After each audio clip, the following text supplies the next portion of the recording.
Hello दोस्तों, नमस्कार। भारत के ऐसे कई हथियार हैं जो टू फ्रंट वार के लिए चाइना और पाकिस्तान से मुकाबला करने के लिए सक्षम हैं।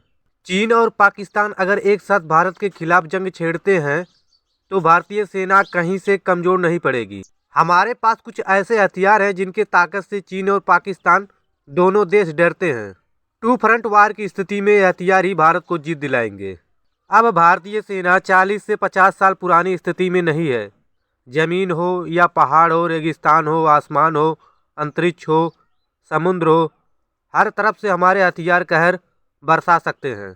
हम अपने तोपों से दुश्मन की सीना छलनी भी कर सकते हैं।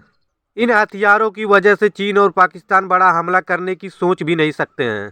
एक बात तो तय है कि पाकिस्तान पहले हमला नहीं करेगा।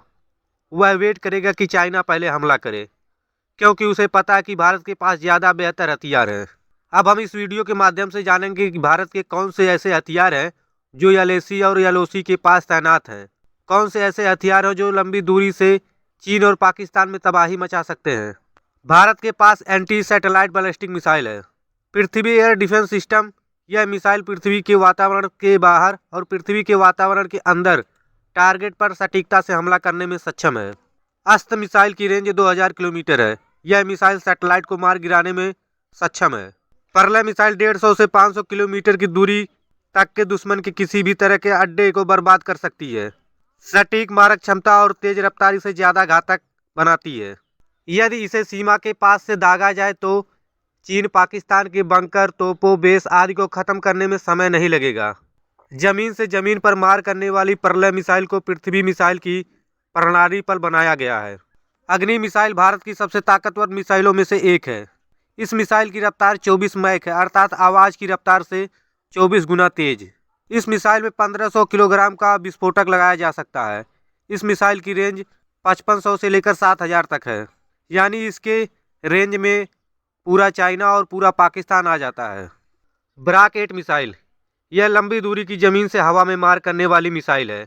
इस मिसाइल का उपयोग भारत की तीनों सेनाएं करती हैं। इस मिसाइल की सबसे खास बात यह है कि इसका रॉकेट बिना धुआं छोड़े उड़ता है, इसलिए यह मिसाइल आसमान में दिखाई नहीं पड़ता है। इस मिसाइल की रेंज 16 किलोमीटर से लेकर 30 किलोमीटर तक है। ब्रह्मोस मिसाइल। यह मिसाइल दुनिया के सबसे खतरनाक मिसाइलों में से एक है। यह एक सुपरसोनिक क्रूज मिसाइल है। इस मिसाइल की रेंज 400 किलोमीटर से लेकर 700 किलोमीटर तक है। इस मिसाइल की सबसे खास बात यह है कि यह मिसाइल 3 से 4 मीटर की ऊंचाई पर उड़ान भरने में सक्षम है, जिससे दुश्मन के राडार इसे पकड़ नहीं सकते हैं। Pinaka rocket system. Pinaka rocket system का नाम भगवान शिव के धनुष पिनाक पर रखा गया है। पिनाका सिस्टम 44 सेकंड में 12 रॉकेट दागता है, मतलब हर 4 सेकंड में एक रॉकेट। इसकी रेंज 7 किलोमीटर से लेकर 90 किलोमीटर तक है। आप एलसीए तेजस फाइटर प्लेन के बारे में तो सुने ही होंगे, जो भारत के द्वारा बनाया गया है। यह एक छोटा लड़ाकू विमान है जो छोटे लड़ाइयों के लिए उपयोग किया जाएगा। इसकी स्पीड 1980 किलोमीटर है। Sukhoi 30 MKI। भारत का यह एक दमदार फाइटर जेट सुखोई 30 MKI वायुसेना में इस समय 272 विमान मौजूद हैं। इसे उड़ाने के लिए 2 पायलट की आवश्यकता पड़ती है। इसकी अधिकतम गति 2120 किलोमीटर है।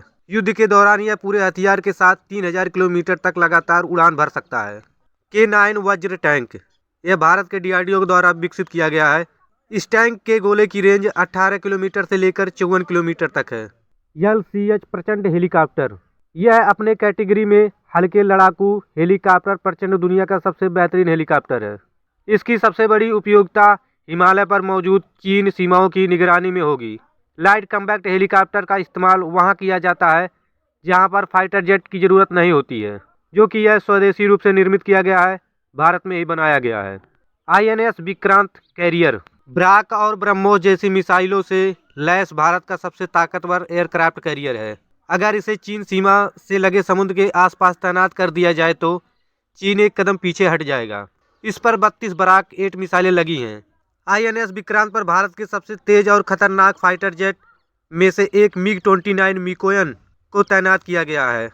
INS विक्रमादित्य। भारतीय नौसेना का सबसे बड़ा विमान वाहक पोत INS विक्रमादित्य दुनिया के 10 सबसे बड़े एयरक्राफ्ट कैरियर में शामिल है। INS विक्रमादित्य को 2013 में भारतीय नौसेना में शामिल किया गया था।